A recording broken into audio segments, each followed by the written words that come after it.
So we are approaching the end of the 2025 regular season, and a lot of teams are going to be looking into this offseason to add new talent to their current team or try to re-sign some current talent that could end up being free agents this offseason. So for today's video idea, I wanted to rank the top 25 free agents that you're going to hear sign new contracts in July. And like always, you can let me know what you agree with or disagree with in these rankings, and let me know if your team has some cap space or wants to add any of these guys. Who do you think your favorite team should target? So we'll start off with number 25, and I do have D'Angelo Russell of the Brooklyn Nets, a player that started the season with the Lakers and then got traded to the Nets mid-season. And it does feel like D'Angelo Russell has been around for a while. This is year number 10, and D'Lo is 29 years old. It does feel like his value has dropped over the last few years. He opted into a $17 million player option last offseason, probably because he couldn't get a long-term deal. At one point in D'Lo's career, he was making $31 million in that 2023 season with the Lakers. So I do think D'Lo is not going to get a long-term deal in free agency. I could see him going back to Brooklyn on a one-year deal just to have a veteran on their roster, because they're probably trying to not compete next year either. But D'Lo's numbers have taken a hit since getting traded to Brooklyn this year. He's shooting 37% from the field and 29% from three in 26 games for the Nets. It's not a winning environment over there, so I don't think this tells the full story of D'Lo at this point in his career, but maybe he signs a veteran minimum with a team that's going to be competing in 2026. Another player from the 2015 draft class is going to come in at number 24, and that is Tyus Jones of the Phoenix Suns. I thought Tyus Jones last offseason was going to get a ton of money on the free agency market as a veteran lead initiating point guard, but he just got the veteran minimum from the Phoenix Suns. This year, it hasn't really gone to plan for Tyus Jones in terms of being on a winning team, but he still has good statistical numbers. He's shooting 45% from the field, 41% from three, is averaging 10 points and 5.5 assists. And he's been reliable for the Suns this year. He's appeared in all 72 games for them. And I do think he is not the best player in the world. I don't think he's going to get big time money in free agency because there's a lack of defense and shot creation when you're playing him almost 30 minutes a night. But there's plenty of teams out there that could look for a veteran point guard that's also been a good 3-point shooter for the last 4 years. I know teams like Orlando, Washington, Utah, Brooklyn, Houston could all be involved in Tyus Jones. So I do believe there'll be a robust market for him. I just don't think he's going to get a major contract. Coming in at number 23, I have our first big man we're going to talk about, and that is Clint Capella finally being a free agent after being in Atlanta for what feels like forever now. When he was traded to the Atlanta Hawks back in 2020, he signed an extension with them back in 2021 and is going to be finishing up this contract making $22.6 million. He's not going to get nearly that much on the open market, but he's still a good veteran big man. I don't think he's going to get a major contract, but if he can give you around 50 to 60 games a year, he can give you some rebounds, play a little bit of defense, and be efficient at the rim. But he's more suited at this point in his career to be more so a backup center than a starting center. So I could see him re-signing with Atlanta if they do want him on maybe a one-year deal, hometown discount there. But I think he's more so going to go to a contending team, maybe get the veteran minimum, and be a backup center on a contender in 2026. Coming in at number 22, I have Caris LeVert of the Atlanta Hawks. So the second straight Hawk we're going to mention. He was traded from the Cleveland Cavaliers at this year's deadline to Atlanta, and he's still a good scoring wing to have come off your bench. He was having a very good year in Cleveland before getting traded. In those 38 games, he was shooting 45% from the field and 40% from three, averaging around 10 points. And this year for Atlanta, in about 18 games, shooting 48% from the field and averaging 15 points. I think it would be a nice reunion to re-sign with the Atlanta Hawks. They could use his veteran scoring ability to come off the bench next year, because you're going to have Reese Shea, Dyson Daniels, and Jalen Johnson be your shooting guard, small forward, and power forward next year. So there's no room for LeVert to start, but he's a good 6th or 7th man. He could score a little bit in a pinch, and he can run that second unit offensively. And if there is an injury that goes down, he could step right into that starting lineup. But I expect multiple contenders to try to be after Caris LeVert this offseason if they can maybe use their mid-level or non-taxpayer exception on him. Coming in at number 21, before I give you my honorable mentions, we're going to have Dennis Schroeder of the Detroit Pistons. As Schroeder got off to a great start this year with the Brooklyn Nets, was actually playing like a borderline all-star through the first 23 games this year, averaging 18 points, 6.5 assists, and shooting 39% from three. And then he didn't really gel all that well in the Golden State Warriors offense in 24 games over there. His field goal percentage dropped from 45% to 37%, and that 3-point percentage dropped from 38% to 32%. He is shooting just 39% from the field and 32% from three in 20 games for the Detroit Pistons, but I feel like he's a good veteran backup point guard option to have behind a star point guard a la Cade Cunningham. So maybe a team that has a really good point guard that is looking for a good backup that shouldn't cost much, that's played in big games before, they could target Dennis Schroeder in free agency. So just a few honorable mentions that I had that could have definitely made this list. You got Malcolm Brogdon of the Washington Wizards. It does feel like it's been a minute since Malcolm Brogdon has played for a good team. I also have Spencer Dinwiddie of the Dallas Mavericks. Maybe he's making himself a little bit of money having a much larger role with all those injuries over there in Dallas. And the last one is Bruce Brown of the New Orleans Pelicans. I expect the Pelicans to try to re-sign him since he was one of the main pieces they got back in the Brandon Ingram trade. Kind of have a wild card here coming in at number 20. It's a future Hall of Famer, and if he doesn't retire, I think he could be a sought-after free agent, and that is Chris Paul of the San Antonio Spurs. Now, Chris Paul's all-star, all-NBA days are long past. I mean, he's not what he used to be even in Phoenix a few years ago, but he's a great veteran point guard to have on your roster, and he's been reliable as well. He's appeared in all 72 games for the San Antonio Spurs this season. He's averaging around 28 minutes a night, and he's shooting 38% from 3 on 4.5 attempts. He's shooting 94% from the free throw line,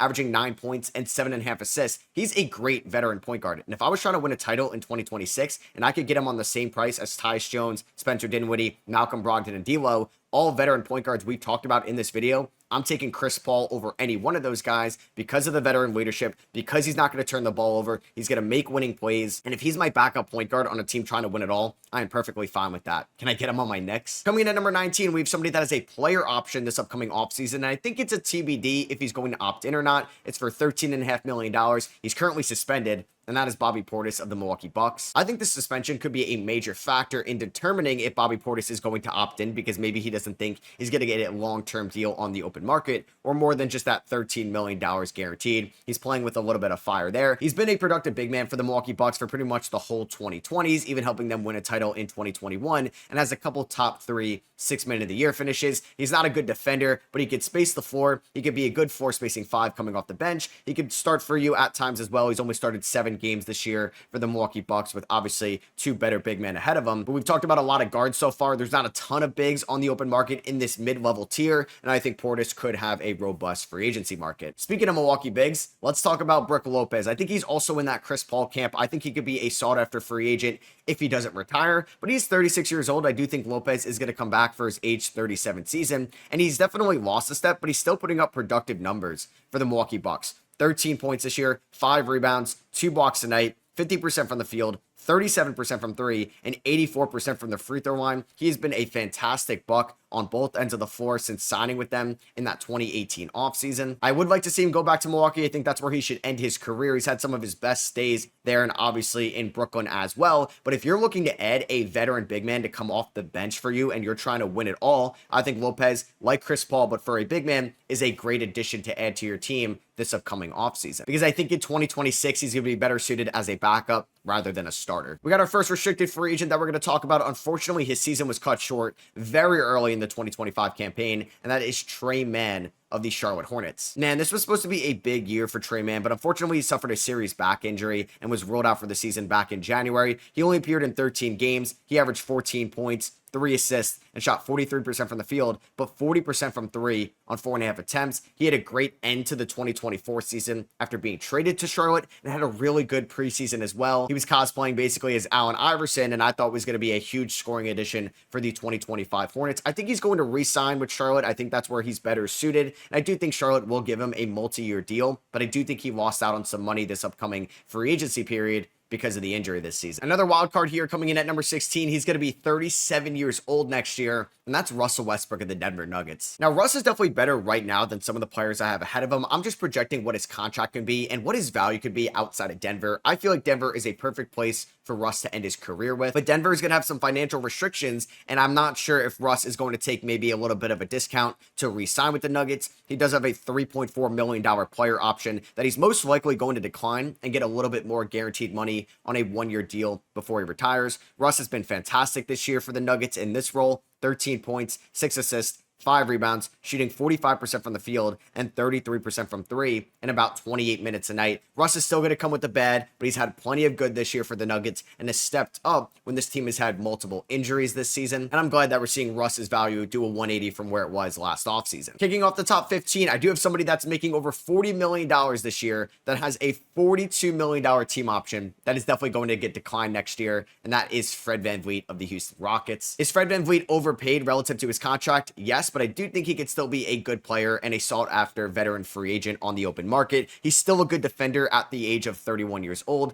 He's shooting 35% from 3 this year, but just 38% from the field. And I think he's in that high tier of backup point guards. Because I think if you're getting Chris Paul, Dennis Schroeder, Russell Westbrook, they're going to get their most value coming off the bench and just being these smart veterans that really aren't going to lose you games. And I think Fred VanVleet is transitioning in that long-term starter role to that bench role. So if he's going to go back to Houston, I would like to see him be that veteran leader coming off the bench, or if he signs with a different team in that same role, because you have a much more exciting, younger, higher potential point guard starting ahead of him. Coming in at number 14, we have the first Minnesota Timberwolves we're going to talk about. We're going to mention 3 here in the top 15, and that is Nickeil Alexander-Walker, who's making just $4.3 million this year, and he's probably going to triple or quadruple that in the offseason. You look at some of the mid-level exceptions that were handed out in the past, like Dante DiVincenzo or Max Strus, and I think Alexander-Walker is a lot better than when those players hit free agency. So he's probably going to make $15 million a year at the minimum, and if it's less than that, we're all going to call it a steal on Twitter. This year for the Timberwolves, he's averaging 9 points, 3 rebounds, 2.5 assists, and shooting 39% from 3. He's playing around 25 minutes a night and taking around 7 shots a game. And Alexander Walker has turned around his career, playing kind of a different role than when he was coming out of Virginia Tech and drafted by the Pelicans as a score-first wing, and now he's transitioned into that great 3-and-D role. And Minnesota can't afford to lose him in free agency. And I do expect Minnesota to be active trying to get under the second apron and bringing back Nickeil Alexander-Walker. But if he's not going back to Minnesota, he's going to be a great addition for a team looking to get a good 3-and-D wing in the middle of his prime. Maybe not as good of the D part of Nickeil Alexander-Walker, but even better as the 3 part. And that is Malik Beasley coming in here at number 13. He took a 1-year deal from the Pistons last offseason after the Milwaukee Bucks chose Gary Trent Jr. over him, and he's made himself so much money here in 2025. I think he's somebody that can also get the mid-level exception from the Detroit Pistons just because he's perfect in this Pistons role. He's gritty, he's a good veteran, and he's going to be finishing top 3 in 6th Man of the Year voting this year. 16 points for Malik Beasley, the highest he has scored in a year since 2021, but he's also shooting 42% from 3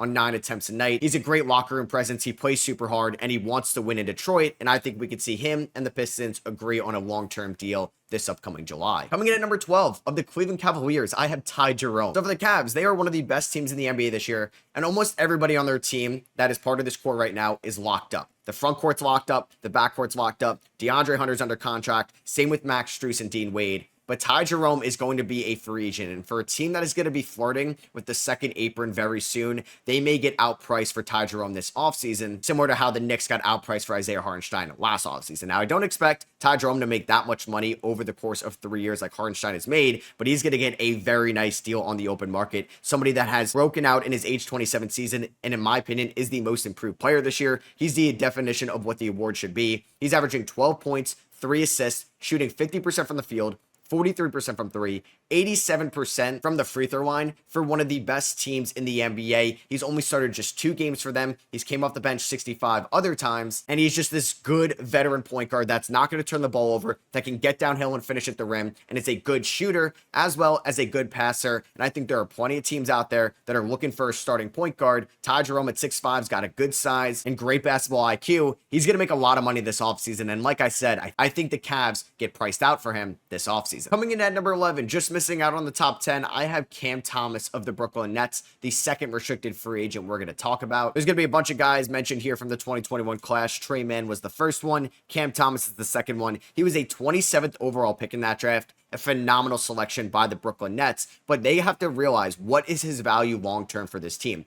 This year, he's been ravaged by injuries. He's averaging 24 points, shooting 43% from the field and 35% from 3. He's not the worst playmaker in the world, but at times there could be some tunnel vision from Cam Thomas. He's not the best defender either, and you have to realize, is he a floor raiser? Is he a ceiling raiser for you long-term? And the Nets are currently rebuilding as well, and Thomas is 23. I'm sure if there was an offer out there in a sign and trade, they'd be more than willing to part ways with Cam Thomas, but I think it would just make sense for them to bring him back on a 3-year deal. So to kick off the top 10, another restricted free agent from the 2021 draft class, Jonathan Kuminga of the Golden State Warriors. I'm not really sure if Kuminga has helped or hurt his free agency case this upcoming offseason. He got off to a rough start this year, but then after being moved to the bench, played a lot better in that role, and then suffered an ankle injury. He recently came back for Golden State, and it does look like he's getting gelled into things again. They just need to figure out what his fit is going to be next year with Steph, Draymond, and Jimmy Butler. And if a team like Brooklyn or Washington offers Jonathan Kuminga $100 million in restricted free agency. Would the Warriors match that? Because he's still just 22 years old and he's averaging 16 points this year, and he broke out last year in 2024, had his best year by far, and if he's healthy, he could still be a top-end scorer in this league, and at his peak could be a very good number 2 or number 3 option on a playoff team. This player has earned himself a lot of money after being traded to the 76ers at the deadline. We have Quentin Grimes of the Sixers, who was the 25th overall pick back in that 2021 draft. His numbers in Philly in 21 games after being traded, he's averaging 22 points, 5 rebounds,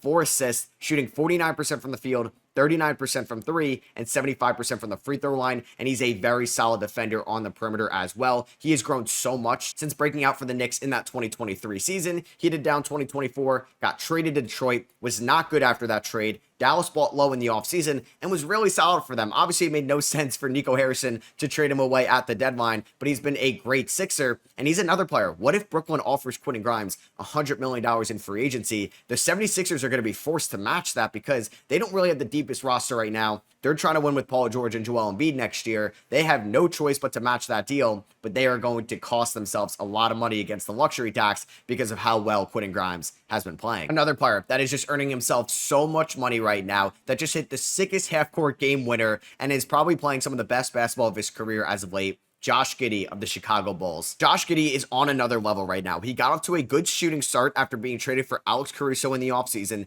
and then he struggled in late November and December. But since the end of January, in his last 25 games, he's averaging 19 points, 8.5 rebounds, 7.5 assists, over a steal a night, and is shooting 51% from the field and 47% from 3 on 114 attempts across those 25 games. And he's also shooting 80% from the free throw line. He's got incredible court vision. He can run the pick and roll just as good as anybody his age right now. And he's going to probably make over $100 million in free agency. If I'm Chicago, I'm fine giving that to him because you're a rebuilding team right now. You're going to be bringing in a lot of younger wings and bigs, and Giddey can do a fantastic job help develop those guys, knowing how to get them to their spots and can get them great looks with his playmaking and initiating ability. Coming in at number 7, he does have a player option for free agency, and I thought there was no way he was opting out of that. It's for $26.5 million, but it's John Collins of the Utah Jazz, and I think there is a chance he can get more guaranteed money on the open market, or more so in a sign and trade. Collins has also dealt with some injuries this year, and more so the Jazz not rushing him back because they're trying to capture the flag right now. But in 40 games this year, Collins has shot 52% from the field,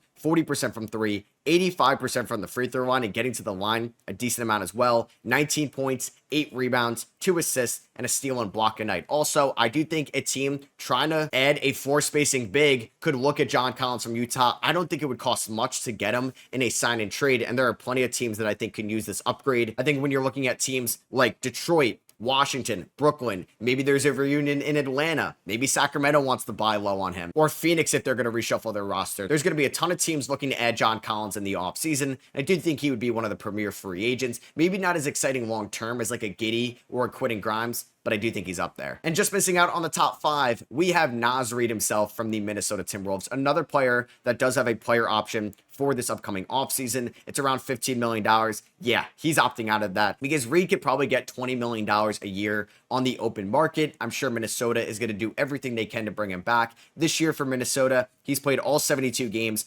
46% from the field, 38% from 3, and is averaging 15 points and 6 rebounds. And if he got more shots up a game or just played a little bit more, he could easily average close to 20 points a night. He handles the ball like a guard. He's one of the more versatile offensive big men in this league. And like I said, I think he can get easily over $20 million a year in the 2025 market. That's not really that much of your team's total cap space now. So kicking off the top 5, I believe he's going to get more money than Naz Reid, but I was going back and forth because they are teammates that play a very similar position. That is Julius Randle of the Minnesota Timberwolves. Like Naz Reid, Randle has a player option of $30.9 million. He could opt out of that and get a longer-term deal on the open market because Randle's role has diminished since being a number 1 in New York a few years ago. He's now a number 2 or sometimes a number 3 behind Anthony Edwards in Minnesota. So this could be the last time that Randle could get $50 to $60 million guaranteed on the open market. He may opt out of that $30 million and sign a 2 or 3 year deal in free agency. This year, Randle was coming off that season-ending shoulder injury he had last year with the Knicks, and he's appeared in 60 games. He's shooting 48% from the field, 33% from 3, 18.5 points, 7 rebounds, and 4.5 assists. He's a very good playmaker for somebody of his size. There's going to be a ton of defensive lapses as well that you just got to live with. That's the Julius Randle experience. So I think this playoff run for Minnesota can make or break a lot of money for Randle with his next contract. And coming in at number 4, this player has to re-sign, right? He has been with this team since 2015, one of the longer tenured players on their original draft team. Miles Turner of the Indiana Pacers. Now, the way that his restructured last contract worked, he was not able to get extended throughout this year's regular season. He's just making $19.9 million this year. He's definitely underpaid relative to what the other big men are getting on the open market. He's averaging 15.5 points, 6.5 rebounds, and is shooting 40% from three and averaging 2 blocks a night for the Indiana Pacers, who are playing some of their best basketball as of late. And if I'm Miles Turner's agent, I'm demanding $30 million a year at the minimum, and I do believe Indiana will give that to him in a few months. Because if not, he's going to be one of the best free agents on the open market, and he's going to get $30+ million from a different team. Maybe the most wildcard free agent this summer. He could have opted out of his deal and became an unrestricted free agent, and that is Kyrie Irving of the Dallas Mavericks. But now that Kyrie is going to miss a decent amount of the 2026 season, he's already 33 years old. I do think Kyrie could opt in this offseason, or maybe works on a 1 to 2 year extension with Dallas, rather than maybe getting a 4-year max that it was believed that he was going to get from the Dallas Mavericks front office this offseason. Kyrie was playing such good basketball after they traded away Luka Doncic, and was playing great basketball all year as well. 25 points, 47% from the field, 40% from three, 91% from the free throw line. And at times, AD was out, Luka was out, the bigs were out, the wings were out, and Kyrie Irving was stepping up as a number one option and playing some of the best basketball of his career. And I'm very interested to see what his next contract will look like and how is he going to recover from an ACL injury for a 33-year-old small guard. I also don't expect my second-ranked free agent to leave. He would have been number 3 behind Kyrie Irving because of that injury. I bumped Kyrie down, and that is James Harden coming in at number 2 of the LA Clippers. Harden's efficiency is nowhere near some of the best of his career, shooting just under 40% from the field and is shooting 35% from three, but at times this year has been carrying this LA Clippers offense. He is averaging 4.4 turnovers, but 22.5 points a night, 9 assists, 6 rebounds, and it's getting to the line 7.5 times a night, the highest since his 2022 season with Philly and Brooklyn. He's an elite free throw shooter, still an elite ball handler. He's 35 years old. I do think he can get a nice 2-year extension from the LA Clippers, way more for the $35 million he's currently making from them right now. Because I would be utterly shocked if he ended up leaving. Same with my number 1 guy, who as a 40-year-old is still a top 10 player in the league. He may end up on All-NBA first team. LeBron James of the Lakers. So yeah, the Los Angeles teams have 2 top free agents on the open market. LeBron, as a 40-year-old in year 22, is putting up video game numbers for somebody at that age. 24.5 points, 8 rebounds, 8.5 assists, 51% from the field, and 37% from three. It's just, what can you say at this point from LeBron James? It's truly remarkable what he is doing, and he's going to set such a high standard for players aging in their late 30s and early 40s in the NBA. I don't think we're going to see this type of longevity ever again, and I think we're going to hold Steph and KD to this high standard of LeBron, but that may be unfair to those guys. So that is going to be it for me. I hope you guys did enjoy. Let me know if you did by dropping a thumbs up. Let me know if you would have changed anything about my rankings down below, and you can also let me know who you think your favorite team should sign. Thank you again, Underdog, for sponsoring today's video, and I'll catch you on the next one. Peace.